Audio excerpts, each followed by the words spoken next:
Music videos come and go, but artistry like this demands a closer look.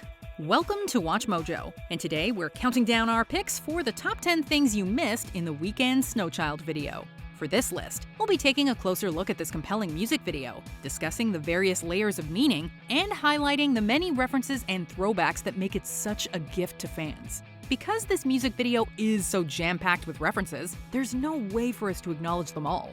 So, if we left something out, or you have a theory about the video's meaning, be sure to share it with us and your fellow fans of the Weeknd in the comments. Number 10. A complicated artistic career in 4 minutes. There's a lot to unpack in this music video, but in broad strokes, it traces the Weeknd's career from his humble roots in Toronto to the massive artist he is today. More than just an animated musical biography, however, the video dives deep into the artist's psychological journey. The imagery, often metaphorical, gives us insight into the personal struggles he's had along the way, especially at the transitions between the different phases of his career. The Weeknd, not unlike the late great David Bowie, has adopted a number of different personas and musical identities to accompany each album. In this visual collage of a video, he effectively ties them all together to create one epic narrative. Number 9. A unique visual style from a groundbreaking studio. As his die-hard fans will tell you, The Weeknd is a cinephile, and it shows in his music videos, which often contain various nods to the films that have influenced him. The Safdie brothers, who wrote and directed Uncut Gems, in which The Weeknd appears, have attested to his love of the medium. The Weeknd has also consistently proven to be dedicated to elevating the Black community and supporting fellow Black artists. And so for Snowchild, he tapped Day-Art Shitagio, the first Black-owned anime studio in Japan. Reading the comments about this video, it's clear that people are absolutely in love with the animation style, which many say reminds them of Aaron Magruder's The Boondocks. He knew stuff about us! Some have gone so far as to say that they'd like to see this concept expanded into a feature-length film or series. It's not hard to imagine that working. Number 8. The meaning of Snowchild.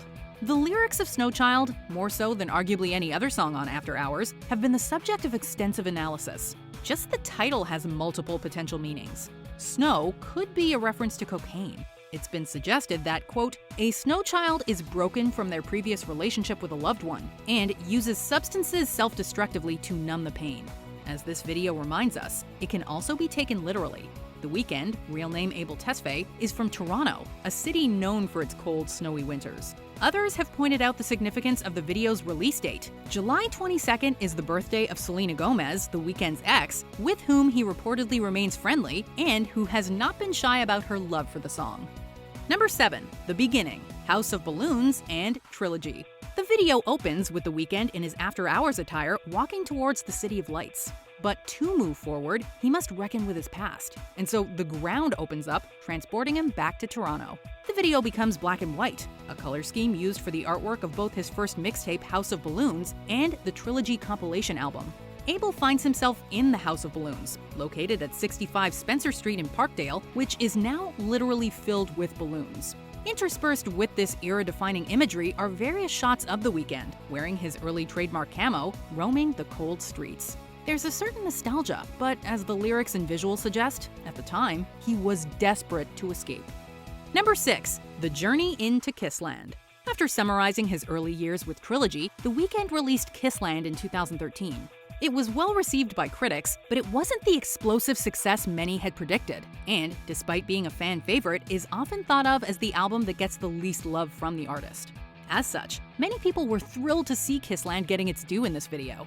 Monochromatic Toronto transforms into a neon-hued Japan. The album was inspired by his rapidly expanding world. The Weeknd has described the album as a symbol of tour life and, quote, a terrifying place. This section of the video, which recreates a shot from Belong to the World, is riddled with temptation and excess. Number 5. Finding the beauty behind the madness. The Kissland portion of the video ends with a woman who, revealing herself as a cyborg, drags Abel into a dark place, or rather, a place of madness. As some fans have suggested, this could be the muse/prostitute character from that album. Either way, with Beauty Behind the Madness, he's achieved the success he sought after and has found his way to Los Angeles. But as the elevator down and horror movie characters suggest, LA and hell share much in common. The headless creatures in chains could be his demons, his destructive ambition, or even the suits of the music industry. Rick Wilder, who played a devil-type figure in the music videos from Beauty Behind the Madness, looms large once again. Number 4. The rise or fall of Starboy. From dealing with the devil to wielding crosses, The Weeknd made quite the transition between Beauty Behind the Madness and Starboy. Not only did he lose his trademark hairstyle, he also pushed even further into pop territory, with bright production and, by his own admission, a more braggadocious style. This is The Weeknd owning his place at the top of the charts and playing the part. But taking into account where he had just come from, and in keeping with the theory that Beauty Behind the Madness saw him make a deal with the devil, this neon-hued exclusive space behind the bookshelf could be the very depths of hell. The crosses, the panthers, these are all emblematic of Starboy, and he's doing battle with them.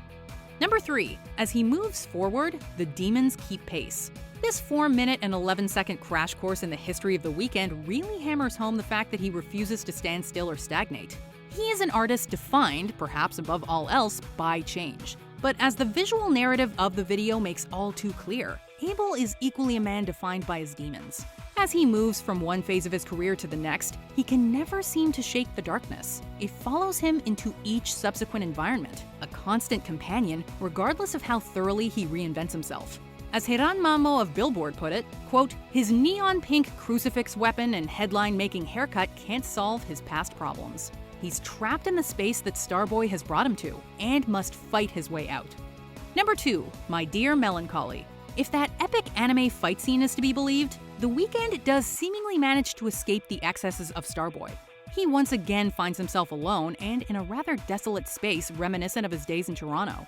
Many critics and fans pointed out My Dear Melancholy felt like a throwback to Trilogy and Kissland, and the visuals support that theory. It's once again a sparse environment that Abel is navigating, and the shots of him walking in the trash fire are clear nods to call out my name. But did you notice how he got here? The swarm of bats from the aforementioned video. He might have escaped his Starboy persona, but the darkness stays with him, even through this transitional retrospective space. Before we continue, be sure to subscribe to our channel and ring the bell to get notified about our latest videos. You have the option to be notified for occasional videos or all of them. If you're on your phone, make sure you go into your settings and switch on notifications. Number 1. Coming full circle with After Hours. Finally, The Weeknd is transported back to where he began. The canyon is actually reminiscent of the set from I Feel It Coming, but the upbeat sounds of Daft Punk are nowhere to be found. He might be wearing the After Hours outfit, but he seems exhausted and hesitant to embrace the party to come. Las Vegas isn't even lit up. We can't tell whether the character is depressed and in need of a pick-me-up, or overwhelmed with a sense of defeat as he walks towards another inevitable exercise in excess. Either way, upon reaching the city, yet another new version of The Weeknd is born, and he's well and truly blinded by the lights. As this video proves, however, The Weeknd is all too aware of the pattern. Do you agree with our picks? Check out this other recent clip from WatchMojo, and be sure to subscribe and ring the bell to be notified about our latest videos.